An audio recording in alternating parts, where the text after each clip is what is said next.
All right, let's be real for a second. You've got the planners, you've got the Notion setup and the fancy automation, you got your iPad, you got the Apple Pencil, but somehow you're still behind, still feeling like there aren't enough hours in the day. I know because I was that person and I was right there. I had the systems, the apps, the color coded calendars, and yet I was still waking up stressed until I realized something. The problem isn't the tools, it's the foundation you're trying to build them on. If your life is messy, if your energy is drained, if your mind is all over the place, no system is going to fix that. So, today we're going to get into why your productivity tools aren't working and how to set up your life in a way that actually makes them useful. Let's get into it. Listen, we've all done it. We bought a new planner, downloaded a Notion template, we got the iPad, we got the paper-like feel, screen protector, the Apple Pencil, we got the aesthetics. We even went so far as to set up the iPad for minimal, for aesthetic because we want to get into digital planning and all the things. We signed up for the life-changing automation tools and we thought that thinking this is going to be the thing that finally gets us together. And yet you're still feeling overwhelmed, still missing deadlines, still struggling to keep up with client work. Here is why. Productivity isn't about tools, it's about how you use them. And if your life is already chaotic, those tools just become another layer of the chaos. I have said it. It becomes another layer of the chaos. Like you can have the most perfectly set up content calendar, but if your personal schedule is all over the place, you're still going to miss deadlines. You're still not going to publish the content. You're still not going to meet client expectations. And so, if your mind is cluttered, your work is going to be cluttered as well. I have recognized this a few years ago. Like, if my workspace is cluttered, if I have a lot going on in my personal life, it bleeds over into my business, into my work, into my creativity. And a lot of times, I do believe, you can let me know if I'm wrong, but a lot of times, I believe that the creative block that we have is based on the chaos that we have going on in our personal lives. So instead of asking what's the best planner or what's the best productivity app, the real question that we should be asking ourselves, what actually is keeping me from being productive? I had to ask myself that question like, Elisha, what is that thing? Why is it that you cannot be productive? I have that productivity muscle from corporate, but yet still, when you get into entrepreneurship or you become a full time content creator, somehow that went through the window for some point, but yet still, like the days go by and you're wondering, like, you're not getting a lot done. And so I had to ask myself that deeper question like, what's actually keeping me from being productive? Because it's not usually the lack of a system, it's deeper than that. And for me, I had to realize that my external, my personal life, the things that I do day in and day out away from my business, away from content, was just a reflecting what was going on. And it's not only about the personal life, but also what you have going on internally, spiritually. A lot of times we don't realize that all these things are connected to each other. And so it can affect us and affect our productivity. Let's break this down. How is it that I was able to overcome this, and I'm going to share some tips with you. The first thing is when you have mental clarity, this brings business clarity, it brings creativity clarity, if that is a thing. So if your brain is overloaded, your work is going to feel overwhelming. You are going to feel frustrated.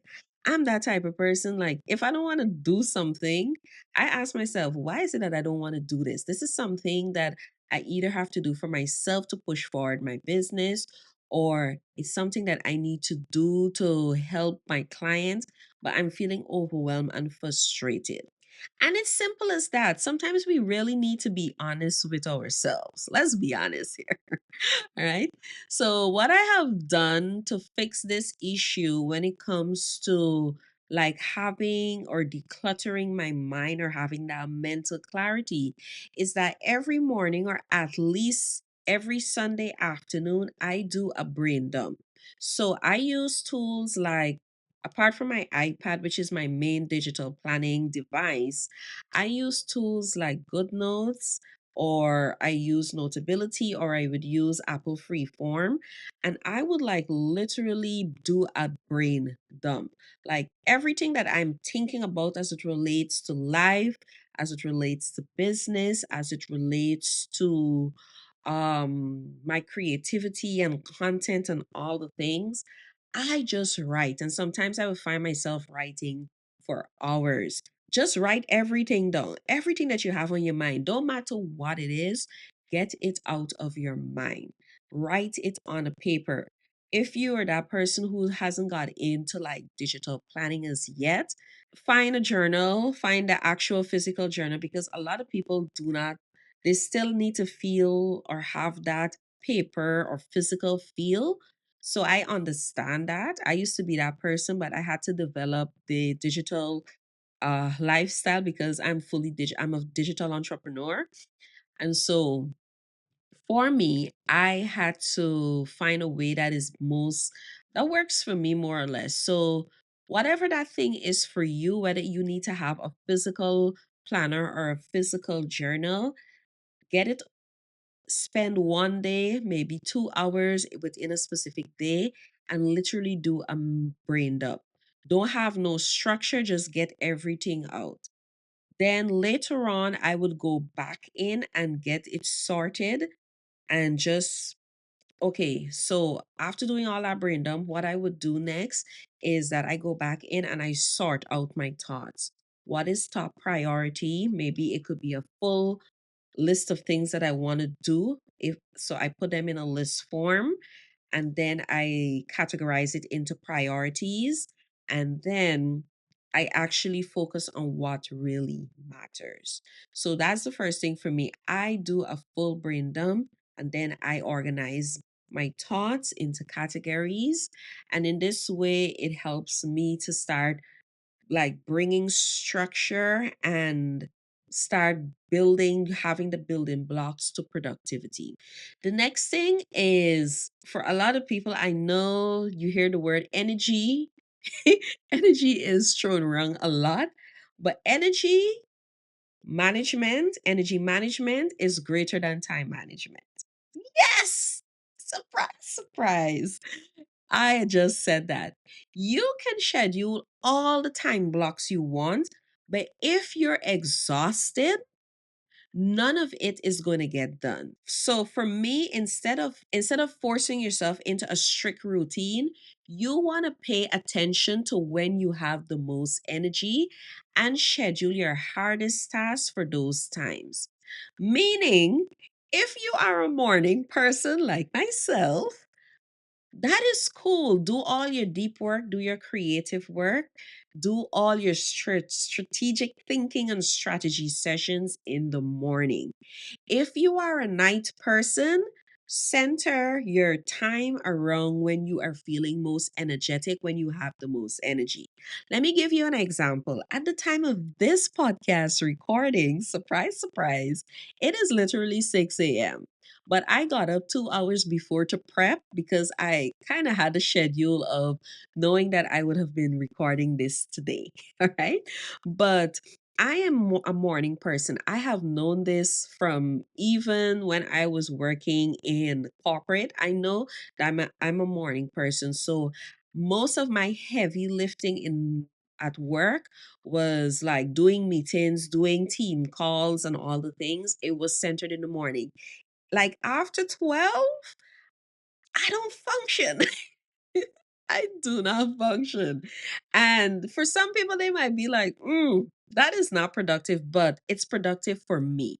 So when I came into full time entrepreneurship, I realized that I am a morning person. I am that person like, okay, I can get up early. I can have a routine, a early morning routine.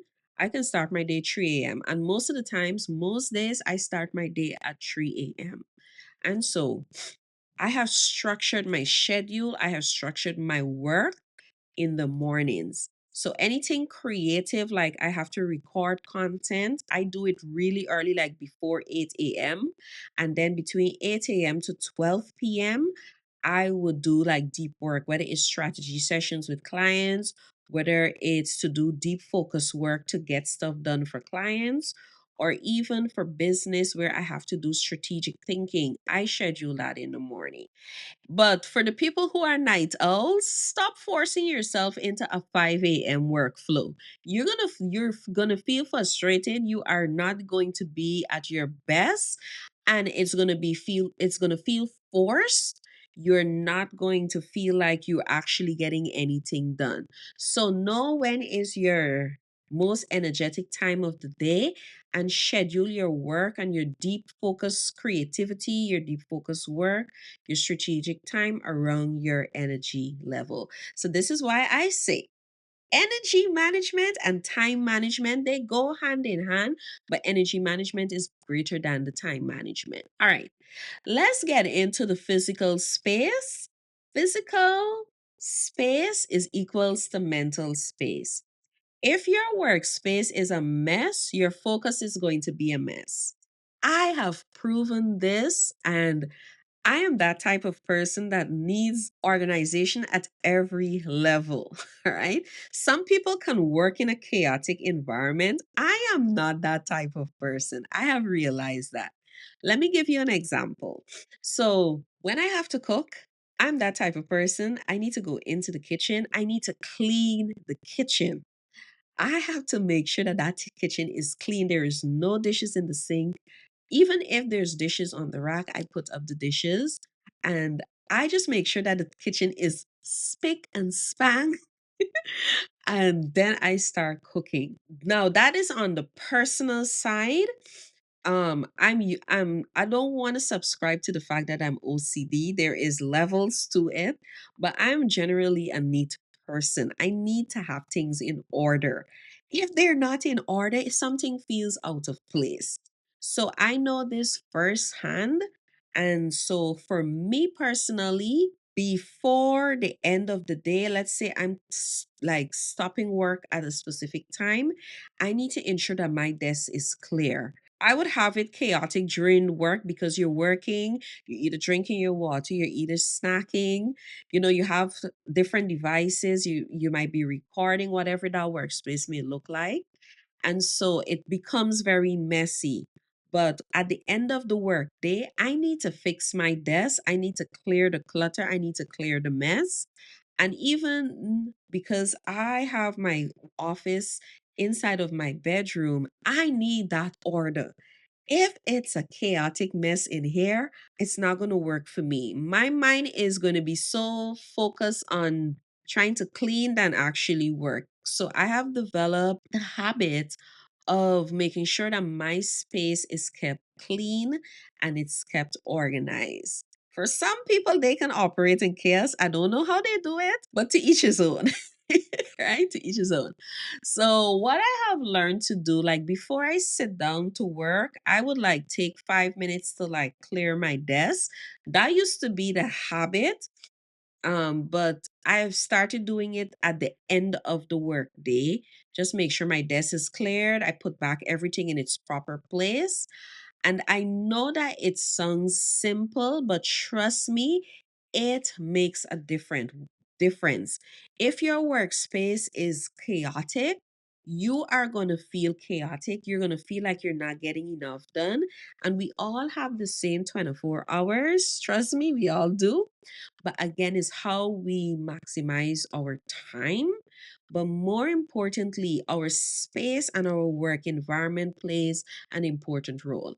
I want you to take a different perspective on this. Let's say, for example, if you've had experience working in corporate, if the work environment was messy, it was toxic, it was chaotic, You find you used to feel frustrated and you didn't want to go to work. It's the same thing that applies to if you are a full time content creator or a full time entrepreneur. Your workspace makes the difference. Your workspace makes the difference. All right. So the next thing is decision fatigue might be killing your product. You know what? I'm even going to say this decision fatigue is might be killing. Decision fatigue is killing your productivity. You ever feel like you're mentally exhausted before the day even starts? It's because you're making too many decisions. So, what has helped me as a business owner, I have dedicated a specific day to doing business activities like deep admin work. So on Mondays for me is my admin day. So everything that relates to my business, I literally do it on that day, whether it's accounting and finance, whether it's strategic planning for the month, for the week, maybe for the quarter. I do it on that specific day. If I need to adjust anything, I would adjust it. I have realized that I'm that type of person. I cannot have too much things overwhelming me because it just throws my entire day off. If you're like that, let me know in the comments if you are like that. But for me, I needed to eliminate decision fatigue. And so I remove the little decisions where I can. So, what I have done, I plan everything ahead of time. So, for example, I set up days in my calendar when I'm going to actually record content, when I'm going to actually edit that content. I also have dates of when it's going to be published. I have times blocked off on my calendar when I'm going to do my business work, when I'm going to do client work, and when I'm even going to do like light tasks that requires my hands-on approach. So decision fatigue is actually a real thing, and a lot of us as entrepreneurs have not been, we either ignore it or we choose not to recognize that it's a thing. And so don't waste your energy trying to figure out what to do next. It's already decided. Some of us overthink our way into frustration. As funny as it is a reality. And trust me, I know what I'm talking about. I'm an overthinker, and some of us overthink our way or overthink too much just to make a decision. We overthink content, we overthink business, we overthink life of itself. And sometimes with you spending so much time and energy overthinking, you could have been executing. The name of the game when it comes to productivity, if you take nothing else away from today's podcast, is that you need to start executing. You need to execute. You need to make faster decisions. Use the tools that you have, all the things to make decisions faster. So now that we know why your tools aren't working, let's talk about how to actually make them work. All right. So the first thing, we are going to declutter everything: mind, space, and calendar. Before you add new systems, clean up what is already there. Do a weekly brain dump, get everything out of your head, and prioritize. Clean your workspace because a cluttered workspace equals a cluttered brain. Yes. The next thing I want you to do is to set a flow based routine, not a rigid schedule. Strict time blocks don't work for everyone. Let's be honest here. They don't. So instead of forcing yourself into a perfect schedule, build a daily rhythm that works for you. Mornings for deep work, afternoons for admin, evenings for creativity. Find what's your energy, when you're most energetic, and work with that. Create your schedule and create your work schedule around your most energetic time. The next thing I want you to do is to align your systems with your real life. Your system should fit you, not the other way around. Not a morning person, stop trying to be one. I'm going to just let that sit there with you. Hate long to-do lists, switch to time blocking. If you find that you are overwhelmed with a long to-do list, try time blocking. And what may work for me, as a disclaimer, what may work for me may not necessarily work for you. I want you to remember this. So find what works for you, apply it, adjust it where necessary, and you will find that you will start getting into the rhythm that suits you, and you will find that your productivity level starts to increase.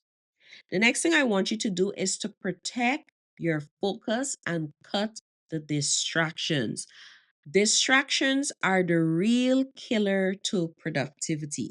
I'll say that again for the people in the back. Distractions are the real productivity killers.